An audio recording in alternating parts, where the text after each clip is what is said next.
todas las recomendaciones que hemos estado haciendo hasta este momento de los anteriores 2 ministerios se aplican a este.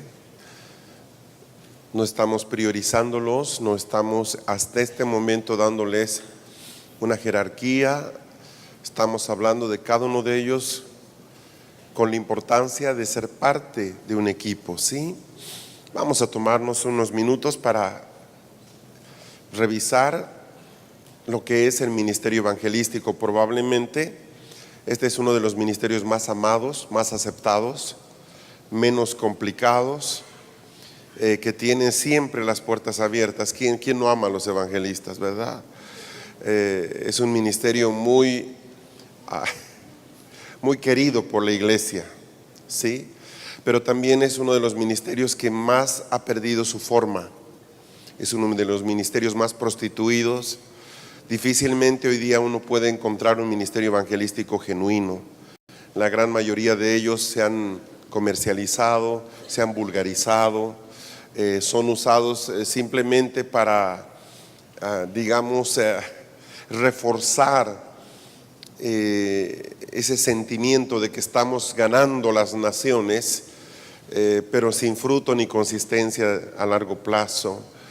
Es un ministerio que todos sienten la libertad que tienen derecho de modelar, ¿sí? Entonces usted no va a ver 2 ministerios evangelísticos que trabajen iguales. Todos se sienten con la libertad de meter la mano en ese ministerio, de cambiar, de poner, de quitar. Entonces en la práctica hoy día, si bien es uno de los ministerios más amados, es uno que ha estado vigente muchísimo tiempo, mucho tiempo, pero es uno de los menos eficaces, porque a la larga, entendiendo, digamos, 2 perfiles de evangelismo, el evangelismo masivo y el evangelismo personal, se van a dar cuenta ustedes de que el que menos frutos ha rendido ha sido el evangelismo masivo. ¿Por qué tema? Básicamente por la consolidación de los creyentes, ¿sí? Es la crítica constante.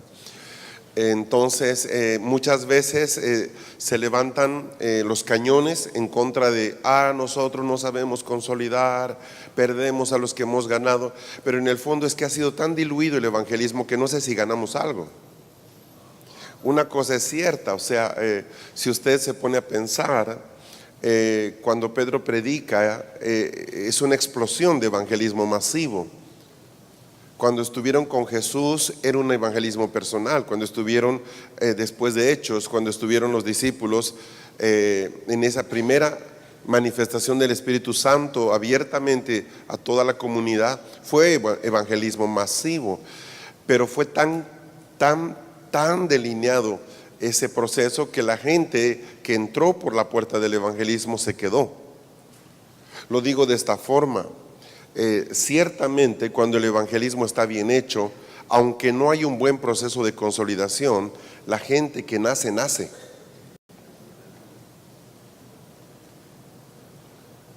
La gente que nace. Pero cuando el evangelismo está muy diluido, necesita de muchísimas prótesis para poder trabajar, ¿sí? Hay que llamar a la gente a los 2 días, hay que llamar a los 3 días. Nuestro error fue que no buscamos a la gente. Mira, cuando una persona nació de lo alto, él va a buscar la vida por cualquier canal, por cualquier medio, o sea, él va a llegar a su punto. Pero si realmente no nació, sí necesita constantemente, ¿verdad?, promotores de evangelio, promotores de belleza, promotores de evangelio, que vayan, le vendan el producto, le muestren las ventajas, que lo patrocinen, que le den el combo, ¿verdad? Si usted compra 2, va a tener 3, o sea, entonces en ese proceso, uno de los ministerios más devaluados, si no el más devaluado, es el evangelístico. Entonces yo quiero mostrarle algunos rasgos de lo que de verdad en la palabra encontramos como el ministerio evangelístico. ¿Está de acuerdo? ¿Le gusta la idea? Vamos a verlo. Ficha técnica. La característica dominante de este ministerio es la fe. Yo quiero que empecemos justamente agarrando al toro por los cuernos, ¿sí? Lo que hace el evangelista es ese don extraordinario de fe que tiene. Él justamente es lo que más utiliza para poder proyectar su trabajo ministerial. Entonces, característica dominante, ¿cuál es? Fe. Muy bien. ¿Cuál es su especialidad? Entendimiento de los tiempos. Él sabe que no puede cosechar a no ser que el trigo esté maduro.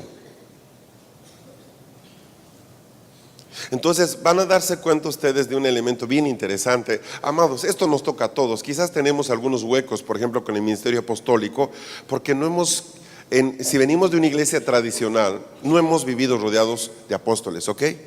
Pero díganme, ¿en qué iglesia no se ha hablado de evangelismo? ¿En qué iglesia no hemos hecho actividades evangelísticas?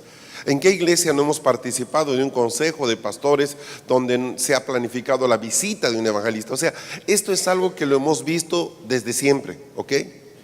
Ahora, pregunta sencilla. En todas esas experiencias que hemos tenido participando de estos procesos, ¿alguna vez ustedes conocieron un evangelista que venía con una comprensión de tiempos? O sea, debemos hacer esto en este lugar porque este es el tiempo, por esto, por esto, por esto, por esto. No. ¿Sabe que estoy haciendo una visita a todo este sector del país y queremos también pasar por su ciudad? Cuando un evangelista entra a un lugar antes de tiempo, lo único que hace es quemar el campo. ¿Qué pasa si ustedes tratan de cosechar algo antes de tiempo? A ver, ustedes son expertos en todo lo que es el cultivo y la producción del café. Yo no sé mucho del café, sé disfrutarlo, pero no sé procesarlo, ¿ok?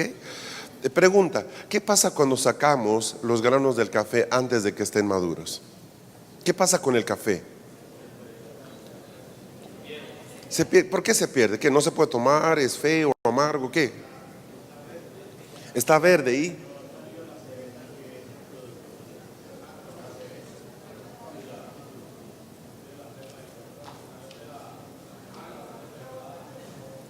Ahora, yo escuchaba de que gran parte del mérito del buen café es la recolección a mano, porque a mano se puede ir escogiendo los granos maduros precisamente. ¿Estamos de acuerdo?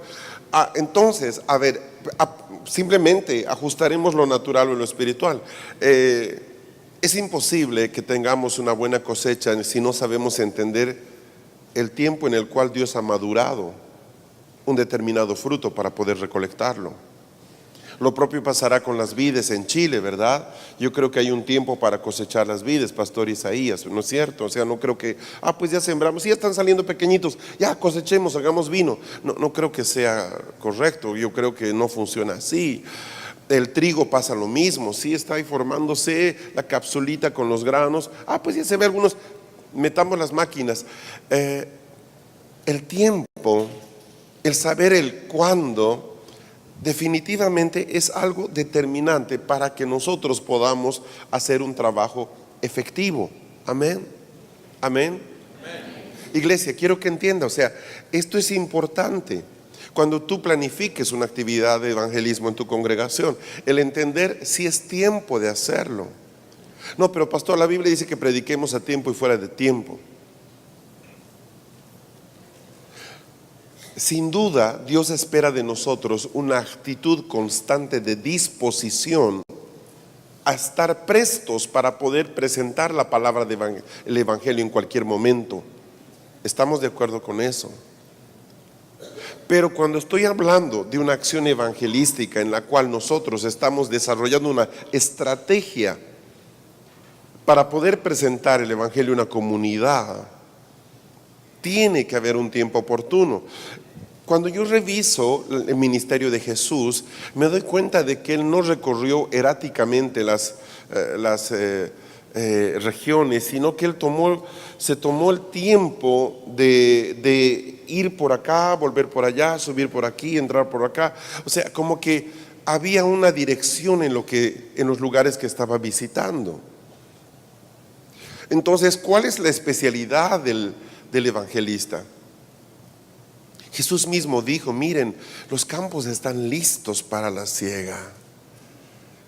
Es ahí cuando necesitamos que el Señor envíe a los segadores, ¿verdad? A los evangelistas. El rasgo dominante, lo que va a estar detrás de toda esta acción que tiene el evangelista, es ese espíritu de misericordia que él tiene. Es una persona sumamente sensible. Bajo esa óptica, Un evangelista de oficio no va a ser solamente el que toma un megáfono y va a la plaza, va a ser la persona que está recolectando cuestiones para regalar a la gente pobre, va a ser el que está armando un vestidor para poder dar ropa a la gente que no tiene ropa, va a ser alguien que está mirando cómo ayudar a los niños de la zona. O sea, no es una persona que resume su ministerio en repartir folletos y en hablar. Es una persona que tiene una dinámica de vida en la cual, lo haga o no la iglesia, él lo va a hacer. O sea, él no depende de la iglesia para hacerlo. Es una persona que está constantemente en este proceso. Uno entra a su automóvil y va a ver que él tiene bolsitas de caramelos para los niños de la calle. Uno va a su casa y tiene unas cajas donde recolecta cosas para poder dar a otras personas. ¿Por qué? Por ese espíritu de misericordia que es su rasgo dominante. Yo soy evangelista, ¿verdad? Pero sabe, yo no puedo funcionar. ¿Por qué? Es que en mi iglesia nunca hacemos nada. ¿Tú crees que un evangelista le va a pedir permiso a su iglesia para hacer eso? Ay, por favor. Eso no es ser evangelista para nada. Yo quiero que entienda algo importante. La vida de Dios no se puede encapsular. La vida de Dios no depende de las autoridades de la iglesia. Cuando una persona tiene un ministerio, no va a poder reprimir lo que el ministerio le impulsa a hacer. ¿Sabes qué? Pedirle que no lo haga es pedirle que se muera, cualquiera sea su ministerio. Entonces, un evangelista de oficio no necesita que la iglesia organice un evangelismo anual donde vamos a salir allá, vamos a ir a predicar y él es feliz el resto de los 11 meses sin hacer nada. De ninguna manera. Esa persona tal vez es hábil para presentar el evangelio, pero no es evangelista.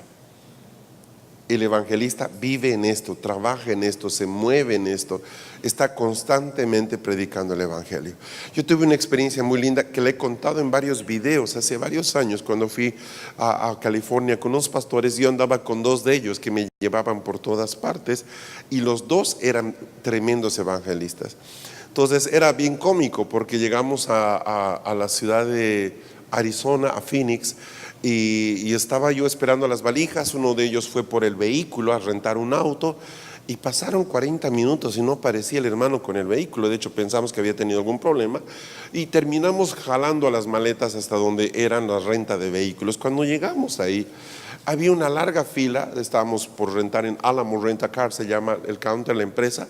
Y ¿sabe qué estaba haciendo el pastor? Estaba orando por la counter. La mujer lloraba y él estaba orando y no sé, y le hacía repetir no sé qué cosas. Y había como 10 personas detrás de él. A él no le importaba que estén, no le importó a nosotros estábamos esperando ahí con el calor de Phoenix, Arizona. Es un infierno Phoenix. No le importó. Y ¿sabe qué? No había forma de encapsularlo. Vino el supervisor para ver qué estaba pasando, porque había gente, la mujer lloraba. Vino el supervisor, le empezó a predicar el evangelio al supervisor. Cuento corto, vino otra persona, habilitaron otra bandeja para otra plataforma para atender. Ya, nos vamos en el carro y él feliz de la vida porque ese día ganó uno para Cristo. Genial. Estábamos cansados, habíamos viajado, nos llevan a comer a un tipo Taco Bell, tipo McDonald's, un lugar de comida rápida. Entramos a comer, perfecto, éramos los últimos, era 10 de la noche, estaban cerrando el lugar. Vámonos al carro y fue a pagar el otro de los pastores y no había cuando aparezca. Y yo me acerco, tomo el carro y voy a acercarme a la puerta, y cuando veo, el muchacho que limpiaba el piso del restaurante estaba tirado en el piso. Está tirado en el piso, la escoba por allá, el balde por allá, y estaba orando esta vez por 2 muchachas más que eran las meseras que estaban limpiando, estaban llorando. Nos quedamos 20 minutos más. ¿Sabe cuál era la regla que ellos tenían? Ganar cada día del año una persona. Esa era su regla y lo habían cumplido por años, una persona por día. Eran pastores de la iglesia, sin duda, pero tenían un rasgo muy fuerte de evangelismo en sus vidas. O sea, era imposible que ellos no estén predicando el evangelio. Era imposible, no había forma. Yo ya sabía, cualquier retraso, ahí andaban. Estaban a alguien llevando al Señor. Eso es el ministerio evangelístico. No consiste en darle un papelito, no es decirle, oiga, visite mi congregación. No, el evangelista agarra y jala para aquí y no le interesa, tiene mucha personalidad. No le interesa que esté delante de una multitud, no le interesa que esté delante de la policía, no le interesa que haya una fila de gente, tiene mucho carácter. Él va a ver, este es tu día de salvación. Así de simple es. Mira, no sé por qué lado de la cama te levantaste, pero Dios tiene hoy día un plan para ti. Entonces, ese es el ministerio evangelístico que yo reconozco como evangelístico. No se puede contener. Esa persona en una congregación es genial, es extraordinario. Nunca lo va a ver hablando con la misma persona dos veces. Siempre está con alguien distinto porque su finalidad es ganarlos para el Señor. ¿De dónde nace eso? De un rasgo dominante que él tiene: misericordia. Entonces, yo recuerdo cuando se subió al carro, después de haber hecho levantar a este joven del piso y toda la cuestión, él estaba muy contento. Decía, oh gloria a Dios, oh gloria a Dios, oh gloria a Dios, decía. Y le hice solo una pregunta. Le dije, ¿cómo sabes por quién orar? Y me dijo, por sus ojos. Ese muchacho estaba muy triste. Rasgo de misericordia. Estaba muy triste. Entonces, eso es el impulso constante de este ministerio. ¿Cuál es el don central que utiliza? Hacer señales. Se mueven con una unción de señales muy fuerte. Estoy hablando de sanidades, estoy hablando de todo tipo de señales milagrosas. Eso acompaña a los evangelistas, ¿sí? ¿Por qué? Porque en esencia fueron enviadas de parte de Dios para eso. Evangelista que no sana no es evangelista. Pare de contar. Tal vez tiene que ser el que lleva las cuentas de cuántos van, etcétera, pero evangelista no es. Recurso recurrente, autoridad. Tiene mucha autoridad. La gente, aun cuando se ve gruesa, cuando se ve ruda, ellos ¡pum!, tienen una palabra y desarman a la gente sin importar. Hay personas que tú la ves y dices, da miedo predicarle. Ellos no, o sea, tienen realmente un vínculo de autoridad muy fuerte. ¿Cuál es su carga por la iglesia? Acción, acción. Hagamos.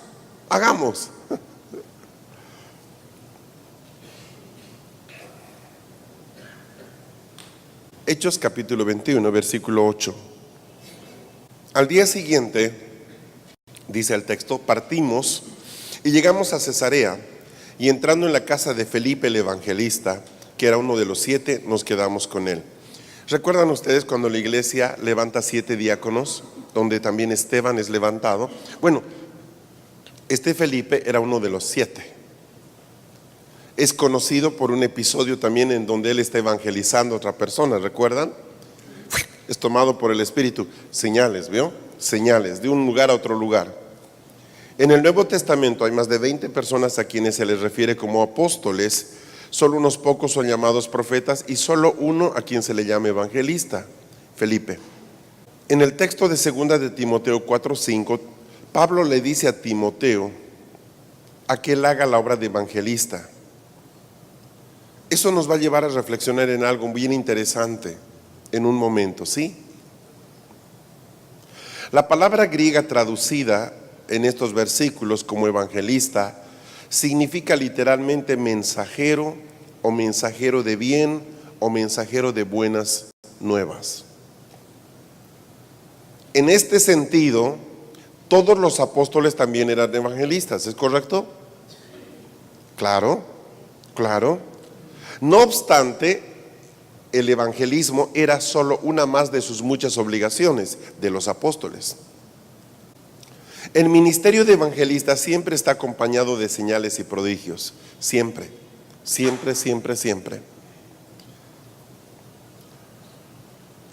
¿Por qué? Jesús lo dijo: si no creen por mis palabras, crean por mis obras. Las obras que acompañan al evangelista están muy estrechamente ligados a que la gente crea. Un rasgo distintivo del evangelista es que no hace obras para que crean en él, sino para que la gente cree en Dios. Entonces es medio raro ver cuando el evangelista se vuelve pomposo, se vuelve excéntrico, ¿verdad?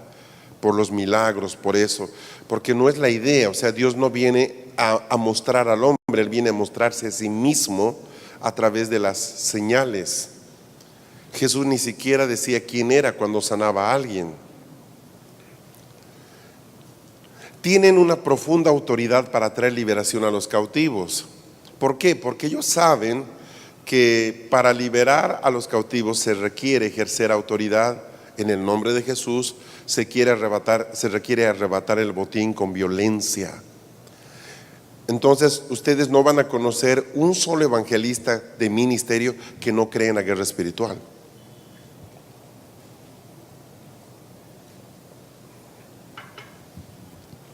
Sería completamente antinatural.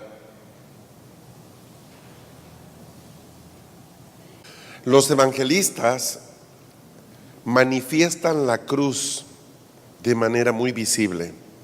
¿Recuerdan ustedes las palabras de Juan, o que están en el Evangelio de San Juan, cuando Jesús dice: seré levantado y atraeré a mí? Lo que hace que la gente corra a los evangelistas no es el mensaje.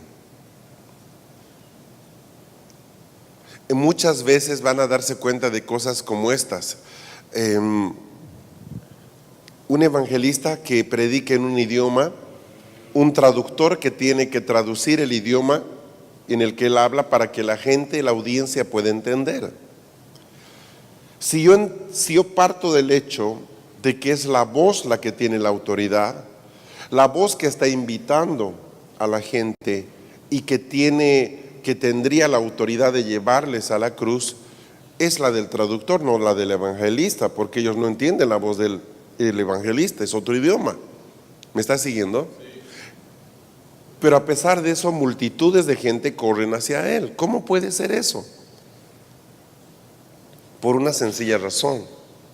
Porque ellos, consciente o inconscientemente, por el ministerio que Dios les ha dado, pueden exhibir la cruz. Y aunque la gente no entienda una sola palabra de lo que está diciendo, corren hacia él, hacia la cruz. Este es un fenómeno muy interesante. Yo he estado en trabajos evangelísticos masivos, he sido parte de eso. Y uno puede ver cómo la gente apenas está empezando todo, ya está como que quebrada, ya está como que dispuesta, se puede ver en ellos que es cuestión de decirles: vengan. Y eso es porque la cruz se levanta juntamente con el ministerio evangelístico. Tienen un nivel de intimidad con el Espíritu Santo que le permite encontrar el lugar donde Él quiere obrar.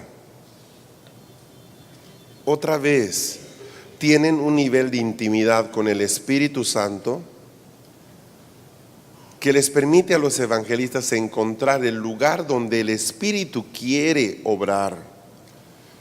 En Juan 16:8 Jesús dijo: cuando venga el Espíritu, convencerá al mundo de pecado, de justicia y de juicio. O sea, es el Espíritu Santo el que provoca esto. Y aquí aparecen dos paradigmas muy interesantes dentro del ministerio evangelístico: el cuándo y el dónde.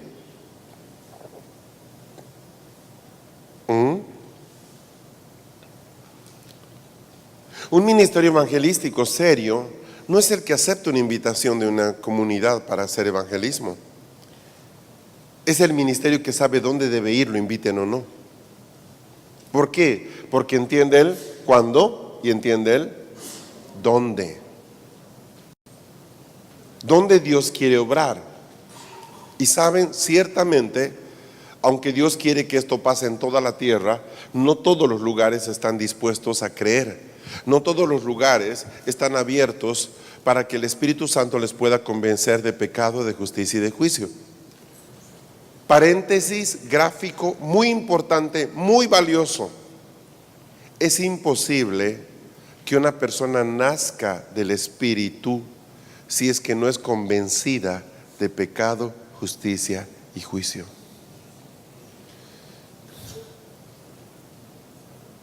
Se lo digo de nuevo porque esto lo planteamos como pregunta. Les dije, ¿qué es que el hombre nazca del agua y del espíritu? Le estoy explicando qué es nacer del espíritu. Una conversión genuina es la consecuencia de que la persona ha sido expuesta al Espíritu Santo y el Espíritu Santo ha provocado en la persona conciencia de pecado, de justicia y de juicio.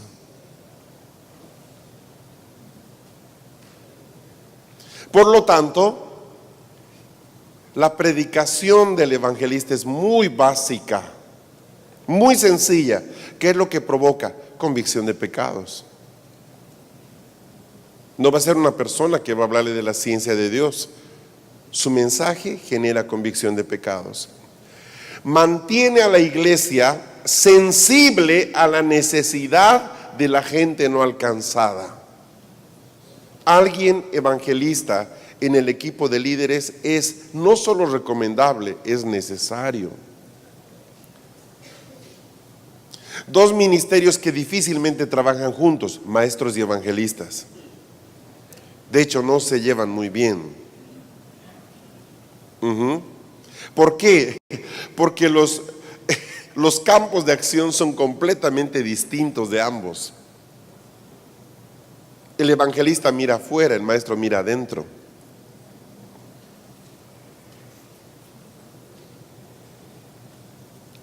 Su unción acerca la normalidad, lo pongo así entre comillas, pensaba cómo lo hago entender, acerca la normalidad de los prodigios a la iglesia y la mantienen abierta a las operaciones sobrenaturales del Espíritu.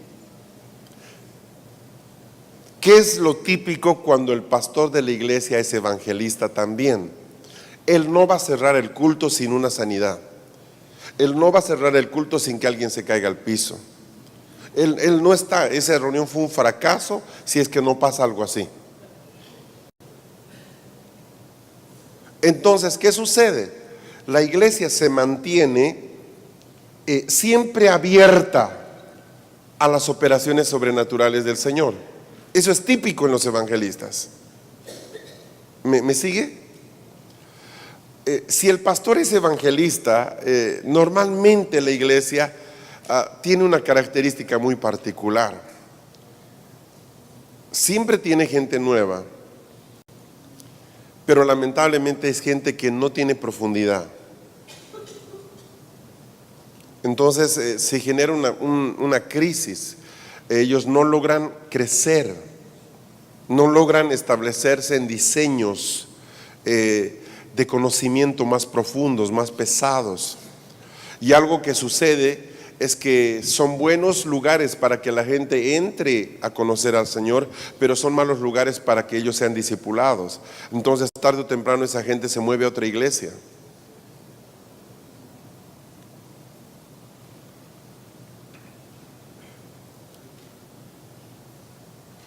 Sueltan la habilidad de oración y ayuno. Para ellos ese tema es pan comido.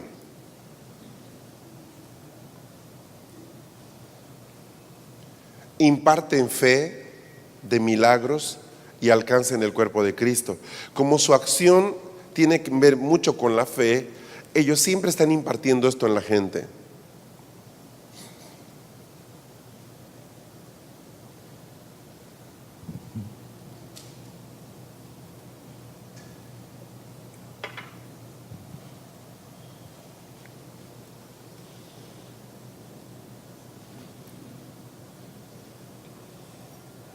Si usted lo pone de líder de una célula o de un grupo de casa, probablemente crezca muy rápido, pero el grupo va a sufrir el mismo problema, ¿verdad?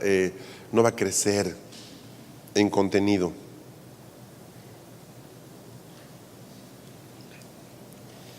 Hay una constante acción de reconciliación que ellos tienen.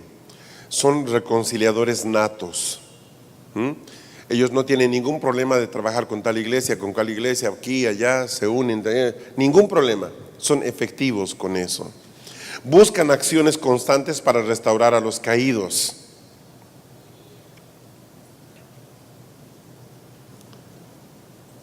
ahí se exponen muchas veces a situaciones complicadas, ¿sí? Yo he conocido evangelistas que llevaban, por ejemplo, mendigos a vivir a su casa y le robaban y una cantidad de cosas, ¿verdad? Porque la iglesia no quería aceptarlos, pues él lo aceptaba, se generaban situaciones, es todo un problema, es todo un problema. Tienen una unción natural para la guerra espiritual a nivel territorial. ¿Esto qué quiere decir? Cuando hablo de una unción natural, quiero decir que actúan mucho por instinto. Ese es un punto débil en ellos, ¿sí? Entonces, ¿qué le digo? Ellos entienden que la gente necesita ser liberada por Dios para que ellos vengan a Cristo. Hay una acción de las tinieblas por retener a la gente, listo. Entonces vamos a orar y ayunar y vamos a luego rodear la calle y luego listo, nos vamos, se acabó, no hay más. Y esa es su manera de trabajar. Es muy sencillo entender un evangelista. Si es una persona que está constantemente pensando en números, tiene una persistencia visible para buscar la unidad en el liderazgo local. Ahora, es lógico, ¿qué es lo que une a la iglesia? La cosecha, ¿sí? Es un tema común en toda la iglesia. Son muy buenos administradores y proactivos en la solución de problemas. Ellos no van a esperar que la iglesia le ponga toda la plataforma. Ellos resuelven cómo hacerlo. No hay en qué llevarse, consiguen el camión. No hay que encargarse, consiguen cargadores, ¿verdad? ¿Quién se encarga del sonido? ¿No? Ya lo meten ellos. Ellos se meten en el tema. O sea, es gente que soluciona fácilmente, porque lo que mueve mucho su ministerio es la acción. Es gente que siempre está avanzando, siempre está adelantando situaciones. No lo puedes tener quieto, ¿eh? El discernimiento de espíritus no es una opción, debe estar presente en los evangelistas. Ahora, aquí hay un tema bien interesante. Los que tienen el don de evangelismo normalmente no tienen el don de discernimiento de espíritus, y ahí el diablo los engaña, ¿sí? ¿Cómo te das cuenta del que tiene don? Bueno, el que tiene don tiene carga por evangelizar, pero no tiene el equipo completo, ¿sí? Es el típico ciudadano que quiere clavar un clavo, no tiene martillo y empieza a clavarlo con otra herramienta, ¿sí? El clavo le queda medio chueco porque no tiene el peso correcto. Ese es el problema. Entonces, el don ayuda, motiva, pero como no tengo discernimiento de espíritus, por ejemplo, yo oro por 100 personas, la mitad de ellos necesitaba liberación, pero según yo ya todos entraron al reino y se acabó. Entonces, ahí hay un problema. O él desarrolla mejor el ministerio, o le ponemos un equipo que le ayude para que de verdad el trabajo que se está haciendo, el esfuerzo que se está haciendo, sea un esfuerzo válido. También usan con diligencia los dones de liderazgo y administración. Por esta capacidad proactiva que ellos tienen, normalmente solucionan todos sus problemas.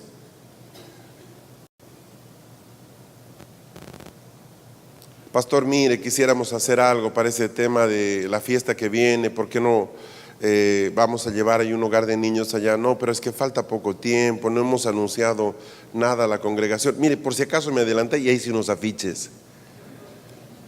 Ok, pero es que no tenemos cómo hacer. No, ya hablé con los jóvenes, ellos están listos para ayudarme. Ajá. O sea, ya lo tenías preparado. En realidad estaba en esto hace rato, pero me explico, ya va ahí. En realidad lo que estaba esperando es que le diga aprobado, pum, listo, ya es todo. O sea, eso es todo. Por eso es que uno debe distinguir al que dice que es evangelista del que lo es.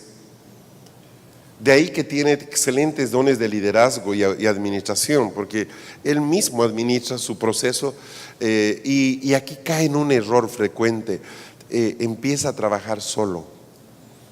Una cosa que hace él, que de alguna forma es un pecado frecuente en todos los ministerios, es que se rodea de gente que comparte su carga.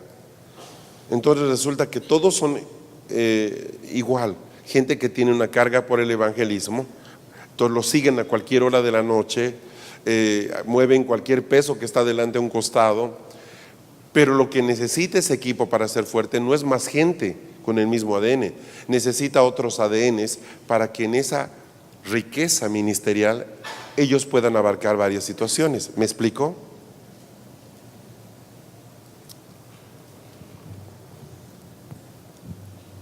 Componentes mezclas ministeriales que yo nunca he encontrado un evangelista que sea maestro. He encontrado un par de veces, muy raro, pero puede haber evangelistas profetas. Excelente combinación.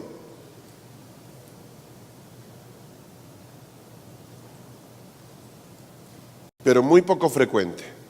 Las demás sí se dan, evangelistas pastores, apóstoles, evangelistas, sí hay, con muy buenos resultados. Una persona con este don es responsable por la dirección y fabricación de decisiones. Cuando hablamos del don de liderazgo, este es uno de los dones que está en la lista, ¿sí? de Corintios, el de administración. Las personas que tienen estos dones, el de liderazgo, el de administración, involucran habilidades organizacionales que resultan en lograr las metas espirituales que nos hemos planeado. A menudo un evangelista tendrá ambos los dones de liderazgo y administración. Liderazgo se necesita, claro. Necesitamos 5 personas acá, 3 allá, vamos a hacer esto, usted por acá. O sea, cuando alguien necesita liberación, lo ponemos de este lado. Está moviéndote un ejército de gente y la gente le obedece porque él tiene un don de liderazgo, una voz de mando muy fuerte. Sí, es así. Tienen especial celo por los nuevos creyentes. Ahora, aquí yo transmito otra idea distorsionada que la iglesia ha jalado, es que muchos vemos que el evangelista es el que viene como un camión que recolectó inconversos, viene lleno de inconversos que han recibido a Cristo, se estaciona frente a la congre, sube la parte de atrás y entran todos los nuevos convertidos. Pastor, ahora son asunto suyo. Ese no es evangelista. Sabe, el evangelista siempre está pendiente de la gente que salvó. Volviendo a la historia que les contaba de estos amigos, ellos se tomaron el tiempo de pedirle sus teléfonos a estas personas por las que oraron. ¿Se acuerdan la señora de la renta de vehículos? Tenían su tarjeta. ¿Y se acuerdan del muchacho tirado en el piso y las 2 meseras? Tenían su tarjeta. ¿Sabe qué hicieron los pastores los días siguientes que estuvimos en esa ciudad? Buscaron una iglesia cercana donde ellos vivían. Se dieron el trabajo de hablar por teléfono con el pastor de esa iglesia, le dio el nombre, le dio el celular del muchacho que había recibido a Cristo, le dio el nombre de la counter, llamaron a la counter y al muchacho, hicieron el enlace con el pastor.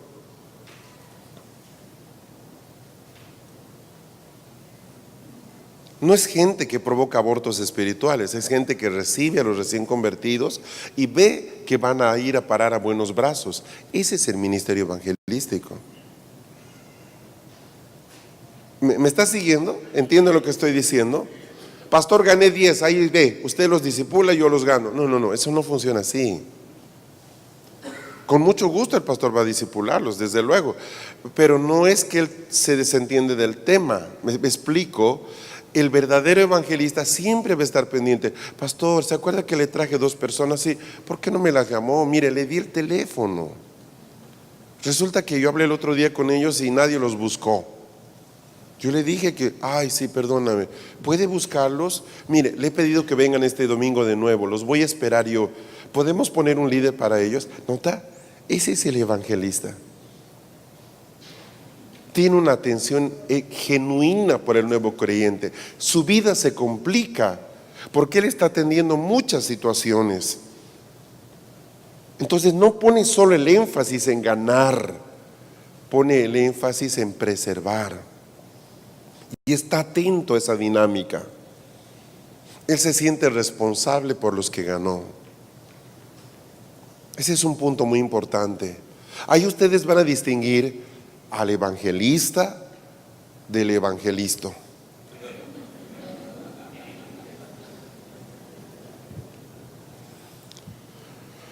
Volviendo al texto en el que Pablo le habla a Timoteo, recuerdan que lo mencioné hace un momento, le dice, haz tu obra de evangelista, exacto. Ya que Pablo le dice a Timoteo que hiciera la obra de evangelista, muchos han entendido que esto significa que todos hemos sido llamados a ser evangelistas. Ahora, esto también se podría aplicar al tema de los profetas. Lo que estamos tratando de proyectar en todos los ministerios es el hecho de que el ministerio tiene dos facetas.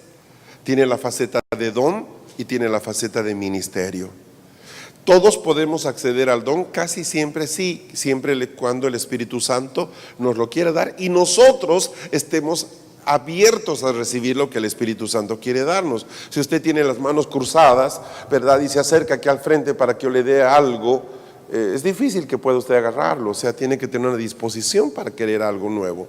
La Biblia dice, pedid y se os dará. Entonces no creo que nadie haya recibido el Espíritu Santo simplemente porque pues estuvo ahí y si el Espíritu quiere me dará y si no me da igual. No, yo creo que el que recibió algo tenía algunas condiciones internas que se estaban desarrollando. Había hambre de Dios, había celo de Dios, había el anhelo de conocerlo, ¿sí? El motor que está detrás de todos los ministerios es el hambre por Dios. Amén, está conmigo, se durmieron, está temprano. Si usted está cabeceando, hermano mío, tiene un problema. Son las 11 de la mañana, debemos estar muy frescos, ¿sí? Eso ya es demoníaco, así que reaccione, es que no funciona de otra forma. Es importante que entienda esto. Tenemos que tener la claridad para distinguir cuándo es que de esto se trata. Todos pueden hacer la obra de evangelista. Yo creo que el único que no podría hacerlo es el que no es convertido.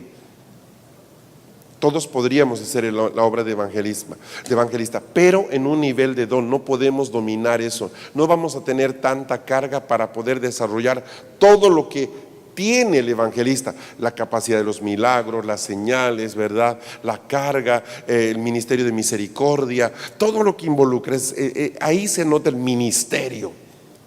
Pero todos sí podemos evangelizar. Sí, si yo veo una persona que necesita del Señor, no voy a decir, a ver, ¿a quién buscar? Ya sé, hay un evangelista en la congre, ¿puedes venir a hablarle? Tú estabas ahí, ¿por qué no le hablaste? Es que yo no soy evangelista. No, tú eres insensible. ¿Cómo es posible que tú hagas eso? Es que es lógico. Lo contrario al ministerio del evangelista es la insensibilidad. Por eso dije que es un ministerio que está muy asociado a la misericordia de Dios. ¿Estamos? Un rasgo muy marcado en el evangelista es la obediencia.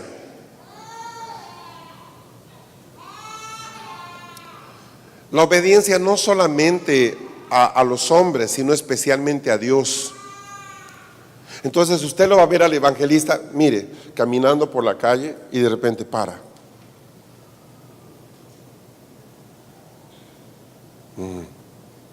Estaba yendo a comprar algo. Cruza la calle, toca la puerta y se metió. Pues estaba caminando y el Señor le dijo, ora por ahí, un enfermo por acá. ¿Dónde está el enfermo? Se metió. Olvídese de que llegue el pan.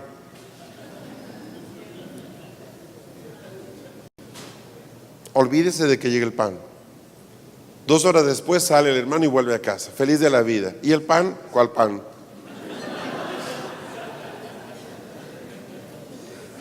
¿Qué es ese rasgo? Obediencia. Algunos dicen que un evangelista de oficio tiene algo de profeta. Creo que sí. Esa capacidad de escuchar al Señor. ¿A quién? Pero su oído no está abierto a la sabiduría de Dios revelada, sino a la voluntad de Dios por alcanzar a alguien. Ahí se especializa su oído. Y tiene una obediencia impresionante. Le digo, es capaz de cruzar la ciudad por una persona sin ningún problema. Y lo vemos en el caso de Felipe, en pleno apogeo del avivamiento.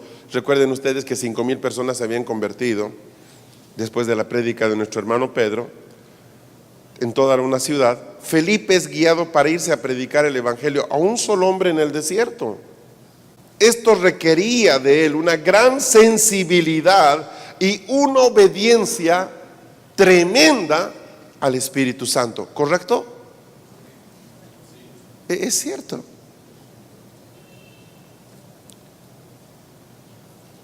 Revisemos la ficha técnica una vez más. Ahí podemos tener un resumen de lo que acabamos de hablar. Hemos dicho que su característica dominante es la fe. Sí, sin duda lo es. Es una persona que le va a creer a Dios cualquier cosa. Su especialidad es entender los tiempos correctos de Dios para hacer algo. Su rasgo dominante es ese espíritu de misericordia. Es un rasgo que yo veo en Cristo apenas Él viene. Tenía mucha misericordia por la gente, ¿verdad? El don central que manifiesta son las señales. El recurso recurrente es la autoridad, y la carga por la iglesia que Él tiene es la acción. Siempre está esperando que la iglesia actúe. Cuando la iglesia no se mueve, tarde o temprano pierde a sus evangelistas. ¿Sí? Ellos van a terminar oyéndose a otro lugar, o van a terminar, ¿qué le digo, no? Sin desarrollar ese don que el Señor estaba poniendo en ellos. Por tal razón, ellos deberían ser personas que trabajan dentro de la plataforma ministerial, representando esta parte del ministerio tan importante, con voz, con voto, con autoridad, con el derecho de sugerir proyectos. Y también deberían entender los líderes que toman decisiones en la congregación que este ministerio tiene muchos dones de administración. Muchos dones de administración, son parte del paquete. Por tal razón debería haber una gran confianza delegada a estas personas para que puedan manejar sus proyectos. El riesgo más frecuente, pueden desconectarse de la línea de la iglesia. Entonces es importante que constantemente se los esté supervisando y se los esté jalando a la visión que como iglesia tenemos. Lo pongo de una manera muy sencilla. Todas las iglesias de la tierra, toda la iglesia del Señor está llamada a ganar. Debemos tener una actitud constante por alcanzar a la gente. ¿Estamos de acuerdo con eso? Eso está fuera de toda discusión. Pero esa se llama voluntad general. La voluntad general de Dios para la iglesia es que ganemos. Pero está la voluntad específica. La voluntad específica de Dios es lo que Dios quiere en particular para cada congregación. Aparte de ganar, hay algo que quiere de una congregación específica. ¿Cuál es el gran desafío de los que dirigen la congregación? Saber equilibrar su caminar entre la voluntad general de Dios y la voluntad específica. Yo no puedo, por hacer lo que Dios específicamente me ha pedido, dejar de evangelizar. Es absurdo. Yo no necesito que el Señor me diga, quiero que ganes gente. O sea, yo debo tener la actitud de ganar gente siempre.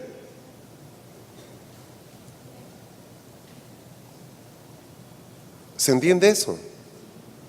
Ese equilibrio entre la voluntad general de Dios, lo que Dios ha declarado para toda su iglesia, y la voluntad específica, lo que Dios quiere de tu congregación, en ese barrio, en esa comuna, en esa zona de la ciudad.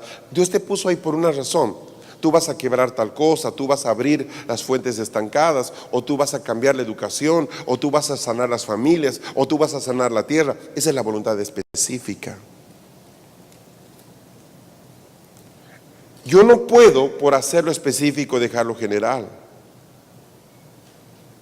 o viceversa.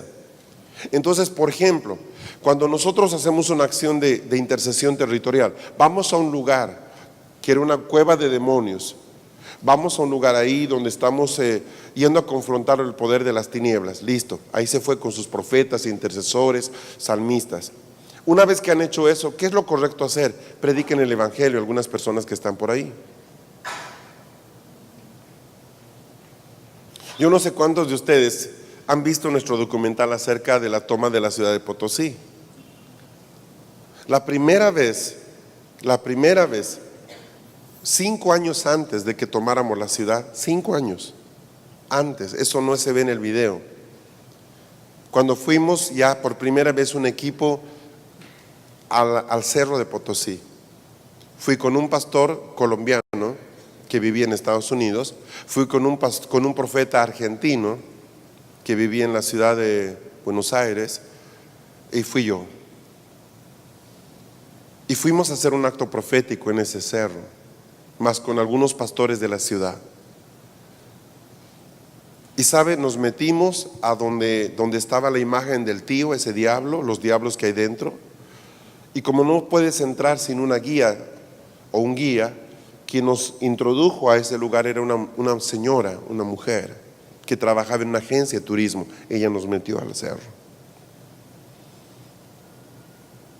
¿Sabe qué hicimos ese día? Ganamos a esa señora para Cristo frente a la imagen del tío. Ella oró con nosotros ahí, frente a la imagen del tío. El primer botín que tomamos de esa ciudad fue esa mujer. Teníamos solo unos minutos porque ni siquiera estábamos hospedados en esa ciudad. Habíamos venido de otra ciudad que es la ciudad de Sucre. Viajamos, llegamos a las 5 de la tarde. Subimos a las 5 de la tarde al cerro. Hicimos los actos proféticos que teníamos que hacer. Era tarde, pero nunca es demasiado tarde para poder predicar el evangelio a una persona. Y ahí estábamos 3 países. Había uno de Colombia, uno de de Argentina y uno de Bolivia. Y ahí oramos, ganamos a esta mujer para Cristo. Ella lloró con nosotros, estuvo muy quebrada. Salimos del lugar, la conectamos con una iglesia, le dejamos a un pastor para que la cuidara y nos fuimos.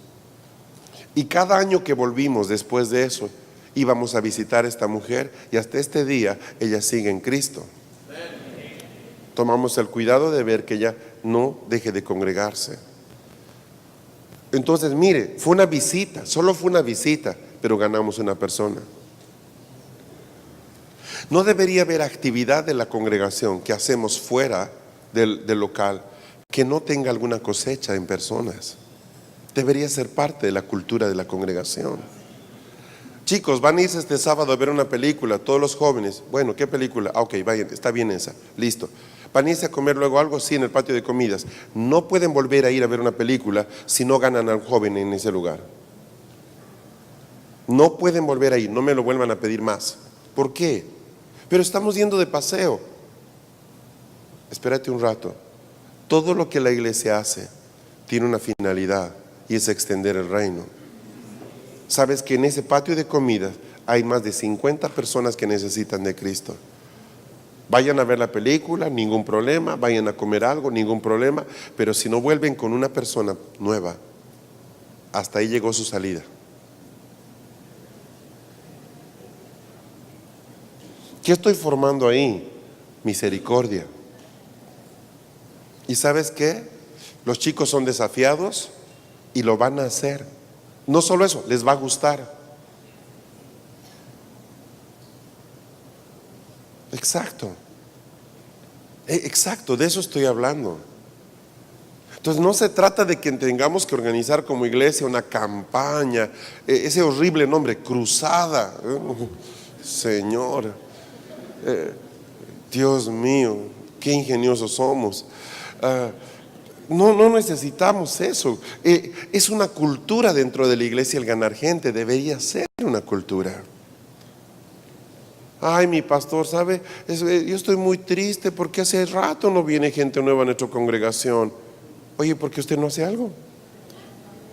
¿Sabes que mi pastor no organiza ninguna campaña?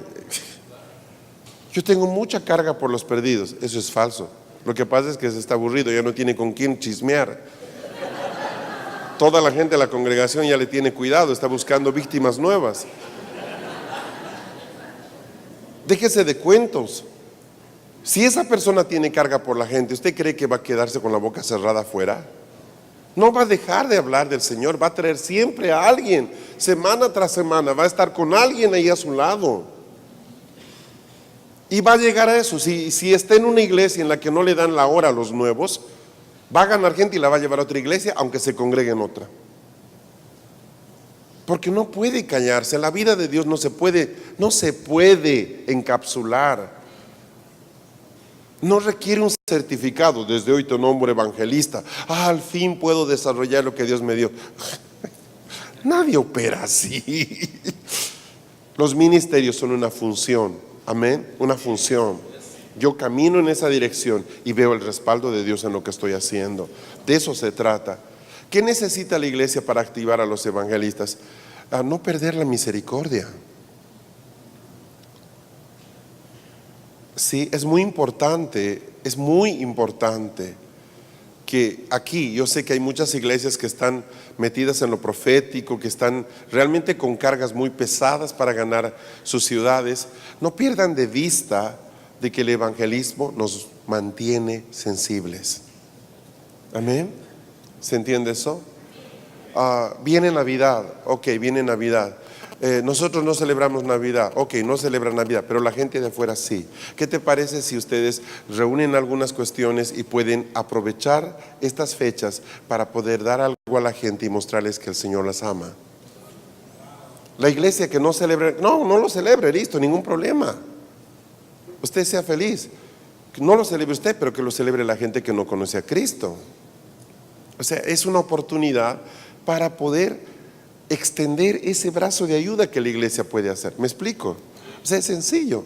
¿Qué niño no quiere un regalo en estas fechas? Todos los niños lo quieren, pero también sabemos que la gran mayoría no lo va a recibir. Entonces no hago nada para dentro de la congregación, pero sí hago algo para afuera. Y organizamos algo con los chicos y cada niño puede recibir algo que lo bendiga. Es sencillo. ¿Quiénes se encargan de eso? Deje a los evangelistas funcionar. Ellos van a reunir, recolectar, armar, empacar y van a presentar el trabajo hecho. Ayuda, nos ayudan mucho. Aprovechamos los tiempos a poder extender la mano del Señor. Amén. Listo. Termino el tema evangelista. ¿Vieron? Hoy vine más rápido. Qué bueno. Qué bueno.